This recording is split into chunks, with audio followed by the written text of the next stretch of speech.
कहानी शुरू होती है सन 1942 में, जब जापान ने अमेरिका के पर्ल हार्बर पर हमला किया था। और इस हमले के बाद अमेरिका भी विश्व युद्ध 2 में शामिल हो गया और वह किसी भी कीमत पर अब जापान से बदला लेना चाहता था। इसलिए यूएस नेवी के बहुत सारे एयरक्राफ्ट्स साउथ पैसिफिक के अंदर जितनी भी जापानी युद्ध पोतें थीं, उन्हें नष्ट करने के लिए भेजे गए। इसी में एक एयरक्राफ्ट होता है जिसके अंदर 3 लोग होते हैं, पायलट हेरोल्ड, बॉम्बार्डियर यानी कि बम फेंकने वाला टोनी और रेडियोमैन जीन। और जब ये वापस आ रहे होते हैं तो ये आसमान में बादलों के बहुत ऊपर होते हैं और अपना रास्ता भूल जाते हैं और जहाज का ईंधन टैंक भी धीरे धीरे खाली हो रहा है। जीन रेडियो से संपर्क करके रास्ता पूछने की कोशिश करता है, लेकिन सिग्नल न होने की वजह से वह सफल नहीं होता, क्योंकि जब भी जीन रेडियो से संपर्क करने की कोशिश करता है तो वह किसी जापानी रेडियो से लिंक होने लग जाता है। तब हेरोल्ड निर्णय करता है कि हमें समुद्र में लैंड करना होगा क्योंकि ईंधन खत्म होने वाला है। वह अपने साथियों को बोलता है कि तुम सारा जरूरी सामान निकाल लो, हमें अब यहीं पर लैंडिंग करनी होगी। और वह उस विशाल समुद्र में लैंडिंग करते हैं। लैंडिंग करने के बाद हेरोल्ड की तो सीट बेल्ट खुल जाती है, लेकिन टोनी और जीन की बेल्ट नहीं खुलती और अब वे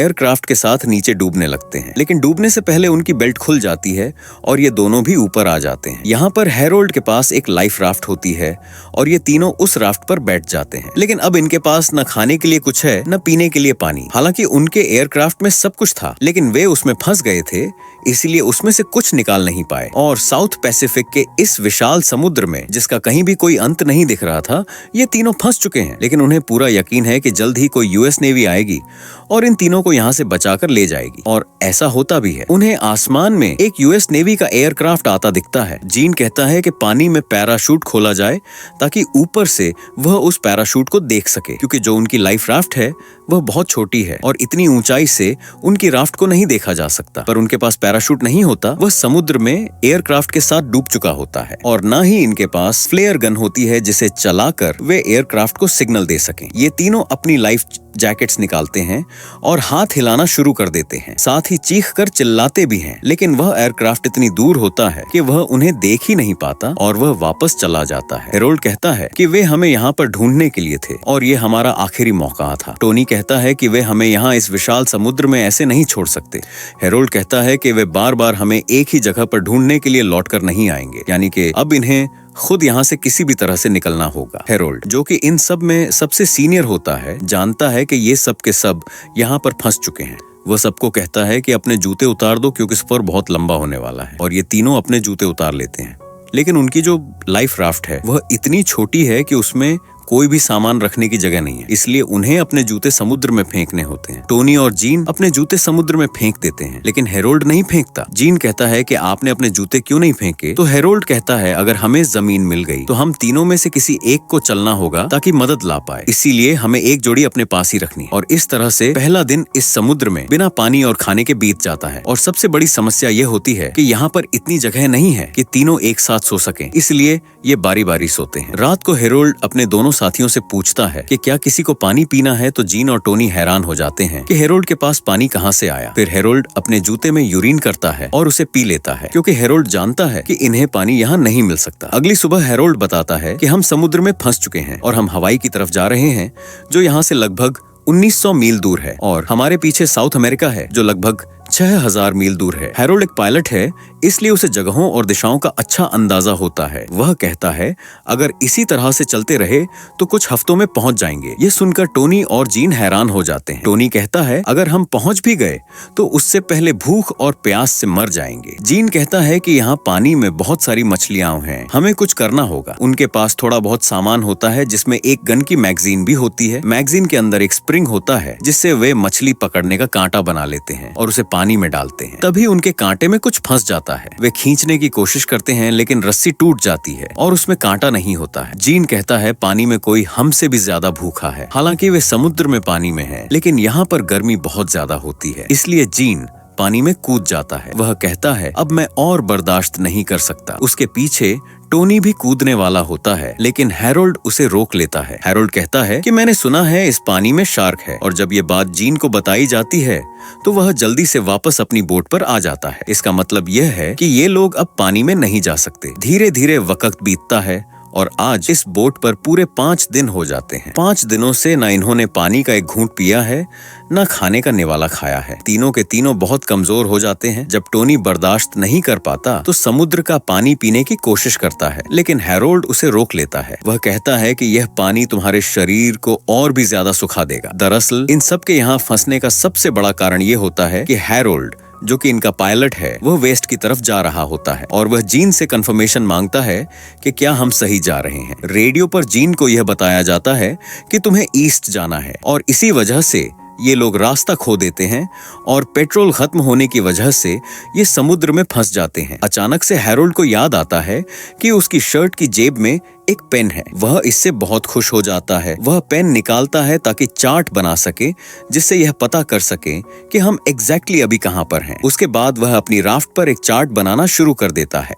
चार्ट बनाने के बाद जब उसे अपनी स्थिति का पता चलता है तो वह कहता है कि हमें अपनी बोट को हवा के साथ बहने से रोकना होगा। वे लाइफ जैकेट्स और जो सामान उनके पास होता है उससे एक लंगर बनाते हैं, जिससे इनकी बोट एक जगह पर स्थिर हो जाती है और जब ये उसे निकालेंगे तब यह उसी दिशा में जाएगी जहां हवा चल रही होगी और ऐसा करने से ये उस तरफ जा सकते हैं जिस तरफ इन्हें जाना चाहिए। इसके बाद ये तीनों प्रार्थना करते हैं और द जीन कहता है कि हमने जिंदगी में सभी काम अच्छे नहीं किए, लेकिन हमें आपकी मदद की जरूरत है। हैरोल्ड भी प्रार्थना करता है कि इस समुद्र में जितनी भी बोट्स हैं उन सब की रक्षा करना, इनमें से एक बोट हमारी भी है। टोनी कहता है कि मेरे दोस्त ने बिल्कुल सही कहा, लेकिन हमें सबसे ज्यादा जरूरत यहाँ पर बारिश की है, कृपया आप बारिश कर दें। लेकिन बारिश नहीं होती। इस बात से टोनी निराश हो जाता है। जीन कहता है कि ईश्वर को थोड़ा सा वक्त दो। अब रात हो जाती है। जब सबके सब सो रहे होते हैं तभी बारिश होना शुरू हो जाती है। कई दिनों के बाद इन्होंने पहली बार पानी की एक घूंट पी है, जिससे बहुत राहत मिलती है क्योंकि इनकी पूरी बॉडी डिहाइड्रेट हो चुकी थी। अगले दिन दिखाया जाता है कि जीन कई दिनों से मछली पकड़ने की कोशिश कर रहा है, लेकिन एक भी मछली नहीं पकड़ पाता। हैरोल्ड कहता है, मैंने तुमसे ज्यादा पेशेंस रखने वाला फिशरमैन कभी नहीं देखा। पिछले 1 हफ्ते तुम वो मछली पकड़ने की कोशिश कर रहे हो, लेकिन एक भी नहीं पकड़ी। जीन कहता है, जहाँ से मैं आया हूँ वहाँ पर एक कहावत कही जाती है, आप कुछ पकड़ते नहीं, आप कुछ खाते नहीं। लेकिन जीन अब खुद भी फ्रस्ट्रेट हो जाता है और अपनी जेब से चाकू निकाल लेता है। हैरोल्ड उससे कहता है कि मैंने तुम्हें कितनी दफा कहा है कि इस चाकू को हमेशा अपनी जेब में रखना, क्योंकि सिर्फ यही चीज है जो हमारे पास है, जो इस राफ्ट में छेद कर सकती है। लेकिन जीन उसकी बात नहीं सुनता और वह पानी में मछली का इंतजार करता रहता है। जीन मछली पकड़ने की कोशिश करता है, लेकिन उसे लगता है कि उसने राफ्ट पर चाकू मार दिया है। वह कहता है कि उससे गलती हो गई, मैंने राफ्ट पर चाकू मार दिया है। हैरोल्ड कहता है कि चाकू को मत निकालना, क्योंकि अगर उसने चाकू को निकाल दिया तो पानी बोट के अंदर भर जाएगा। इस तरह से वे अपनी राफ्ट खो देंगे। लेकिन जीन देखता है कि चाकू राफ्ट को नहीं बल्कि बेबी शार्क को लगा होता है और वह उसे ऊपर राफ्ट के अंदर खींच लेता है। इसके बाद सब मिलकर उस शार्क के बच्चे को मार देते हैं। उसके पेट से कई छोटी छोटी मछलियां भी निकलती हैं। इस तरह से पूरे 1 हफ्ते बाद वे ठोस खाने का पहला निवाला खाते हैं, जिससे न केवल खुशी होती है बल्कि उनकी बॉडी में एनर्जी भी आती है। हैरोल्ड कहता है, मैं अब घर जाऊंगा, मेरी पत्नी मुझसे बहुत नाराज होगी। वह दोनों से पूछता है कि तुम्हारी शादी हो गई है। दरअसल ये एक दूसरे को इतनी अच्छी तरह पर्सनली नहीं जानते। टोनी कहता है कि मेरी शादी नहीं हुई, लेकिन मेरी एक गर्लफ्रेंड है। जीन कहता है कि मेरी शादी हुई है ना, गर्लफ्रेंड है। टोनी जीन से कहता है, तुम जब वापस जाओगे तो मेरी बहन को डेट कर लेना, वह बहुत खूबसूरत है। जब ये सब बातें कर रहे होते हैं तब इनकी बोट के चारों तरफ कई बड़ी शार्क्स घूम रही होती हैं। दरअसल उन्होंने जो शार्क के बच्चे को मारकर खाया होता है उसका कुछ खून पानी में गिर गया था, जिससे स्मेल से सारी शार्क्स यहाँ आ गई होती हैं। लेकिन वो शार्क्स उस राफ्ट को कुछ नहीं करती और सब की सब वापस चली जाती है। दरअसल साउथ पैसिफिक एरिया शार्क्स के लिए बहुत मशहूर है और वो कभी भी इनकी राफ्ट उलटकर सबको खत्म कर सकती है। लेकिन इस बार इनकी किस्मत अच्छी थी। अब इन्होंने खाना भी खा लिया है और पानी भी इन्हें मिल गया था। लेकिन जैसे जैसे दिन गुजरते हैं ये एक बार फिर से कमजोर होने लगते हैं। एक रात जीन पानी के अंदर हाथ डालता है तो एक शार्क उसके हाथ पर अटैक कर देती है, जिससे उसका हाथ जख्मी हो जाता है। लेकिन जीन की किस्मत अच्छी थी कि उसके हाथ पर बहुत ज्यादा चोट नहीं लगी। एक बार जीन को दिखता है कि सामने कुछ है। उसे लगता है कि सामने कोई आइलैंड है और वो टोनी को भी दिखाता है, लेकिन टोनी कहता है कि सामने कुछ भी नहीं है, ये सिर्फ तुम्हारा भ्रम है। और 15वें दिन के बाद सुबह दिखाया जाता है कि टोनी के हाथ में उसकी गन होती है। तभी जीन उससे धीरे से कहता है कि मुझे अपनी गन दो और बिल्कुल आवाज मत करना। टोनी उसे गन दे देता है और तभी वो देखता है कि उनकी राफ्ट पर एक पक्षी बैठा होता है और वहीं पर हैरोल्ड भी सो रहा होता है। जीन उस पर गोली चला देता है। गोली पक्षी को लगती है, लेकिन वो राफ्ट से नीचे समंदर में गिर जाता है। जब हैरोल्ड देखता है कि उन्होंने एक पक्षी को निशाना बनाया तो वो समंदर में उस पक्षी तक पहुंचता है। जैसे ही वो उस पक्षी को उठाता है, देखता है कि उसके पीछे एक शार्क आ रही होती है। हैरोल्ड तुरंत अपनी राफ्ट की तरफ बढ़ता है और शार्क उसके बहुत पास आ जाती है, लेकिन किस्मत से वो वक्त पर ही राफ्ट के ऊपर आ जाता है और शार्क उनकी राफ्ट के नीचे से निकल जाती है। इस तरह से हैरोल्ड बच जाता है। अब इनके पास एक बार फिर से खाना होता है। 15 दिन में ये दूसरी बार था जब इन्हें खाना मिला था, लेकिन जैसे जैसे दिन बीत रहे होते हैं, इसका असर इनके दिमाग पर भी पड़ रहा होता है। इन सबको अजीब अजीब सपने आते हैं और अब इन्हें 20 दिन हो जाते हैं। जब सुबह हैरोल्ड उठता है तो देखा जाता है कि कोई भी ड्यूटी पर नहीं होता, कोई भी हवा का रुख नहीं देख रहा होता।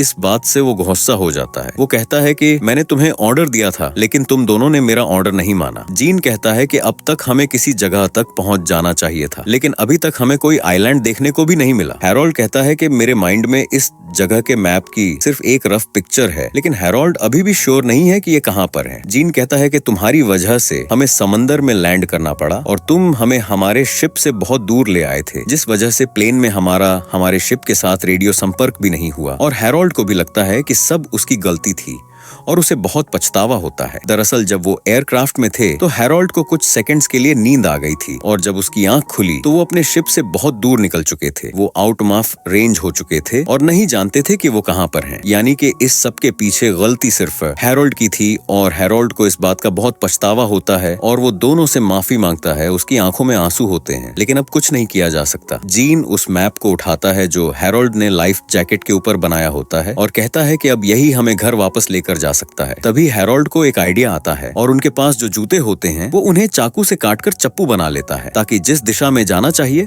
वो जा सके। टोनी कहता है कि जो भी सबसे पहले आइलैंड देखेगा, बाकी के 2 लोग उसे डिनर करवाएंगे, वो भी उसकी मनपसंद जगह पर। लेकिन इनकी मंजिल इतनी आसान नहीं है और कुछ और दिन बीत जाते हैं और आज इन्हें समंदर में पूरे 30 दिन हो गए थे और अब इनके अंदर बोलने की भी हिम्मत नहीं रही, क्योंकि ये प्यासे हैं और भूखे हैं और ना ही उनके पास कोई मोटिवेशन है। उसी रात को तेज बारिश शुरू हो जाती है, जिससे एक बार फिर से पानी मिल जाता है, लेकिन इसके साथ एक बड़ा तूफान भी सामने होता है। ये लोग उस तूफान में फंस जाते हैं, उनका राफ्ट उलट जाता है और टोनी, जिसे तैरना नहीं आता, वो भी खो जाता है। लेकिन थोड़ी देर बाद दिखाया जाता है कि टोनी दूसरी तरफ मिल जाता है। वे लोग राफ्ट को सीधा करते हैं और बड़ी मुश्किल से एक एक करके सब उस पर चढ़ जाते हैं। इस तरह से ये लोग उस भयानक तूफान से बच जाते हैं। अगली सुबह दिखाया जाता है कि ये तीनों बहुत थक गए होते हैं। इनके पास जो थोड़ा बहुत सामान था वह सब तूफान में खो जाता है। अब इन्होंने मान लिया है कि ये बच नहीं सकते, ये सिर्फ जिंदा लाश की तरह पड़े होते हैं। उन्हें अपने घर की याद आती है, हैरोल्ड को अपनी पत्नी की याद आती है और जीन को टोनी की बहन समुद्र में बैठी हुई दिखती है। दरअसल उसे हेलुसिनेशन होता है। जिस तरह से टोनी ने अपनी बहन का डिस्क्रिप्शन दिया था, उस हिसाब से जीन उसे हेलुसिनेट कर रहा है और फिर वो टोनी से कहता है कि मुझे लगता है कि मुझे तुम्हारी बहन से प्यार हो गया है। टोनी कहता है कि तुम दोनों एक ग्रेट कपल बनोगे। हैरोल्ड अपने आप को दोष देता है और कहता है कि मुझे नहीं पता था कि ये सब इस तरह से एंड होगा, मुझे माफ कर दो। लेकिन तभी टोनी सही से बैठता है और कहता है कि हम लोग अब काफी दूर आ चुके हैं। वो कहता है हम हार नहीं मानेंगे और चप्पू चलाना शुरू कर देता है।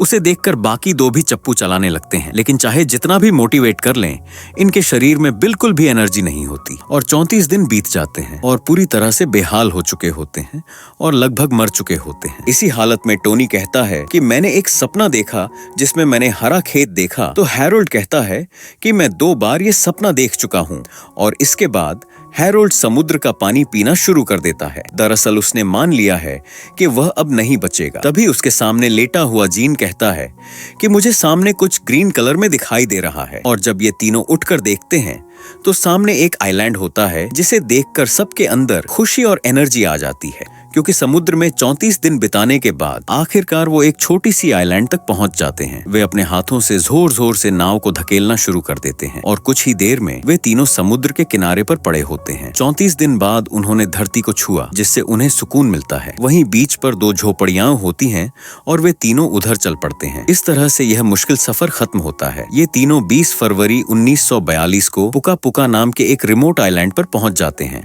इनकी जान इसलिए बची क्योंकि इन्होंने कभी उम्मीद नहीं छोड़ी और होप ही एक ऐसी चीज है जो इंसान को जिंदा रखती है, जो आपको जीना, लड़ना और आगे बढ़ना सिखाती है। अंत में बताया जाता है कि इन तीनों ने 1000 मील से ज्यादा का सफर उस छोटी सी राफ्ट में तय किया था। हैरोल्ड को नेवी अवार्ड दिया गया क्योंकि उसने इस मुश्किल सफर में अपने क्रू को अच्छे से लीड किया, लेकिन इसके बाद उन्होंने कभी एयरक्राफ्ट नहीं उड़ाया। टोनी जब पूरी तरह से ठीक हो गया तो उसने अपना करियर नेवी में ही जारी रखा और 1986 में जब उसकी मृत्यु हुई तो उसकी राख को समुद्र के ऊपर से छोड़ दिया गया। जीन ने भी वॉर के दौरान रेडियोमैन का काम किया और सन 1965 में उसने टोनी की बहन फ्रांसिस से शादी कर ली और अंत में हमें इन तीनों की रियल तस्वीर भी दिखाई जाती है, जिससे यह पता चलता है कि उन्होंने 34 दिनों तक समुद्र में कितना संघर्ष किया था। और इसी के साथ यह शानदार मूवी खत्म हो जाती है।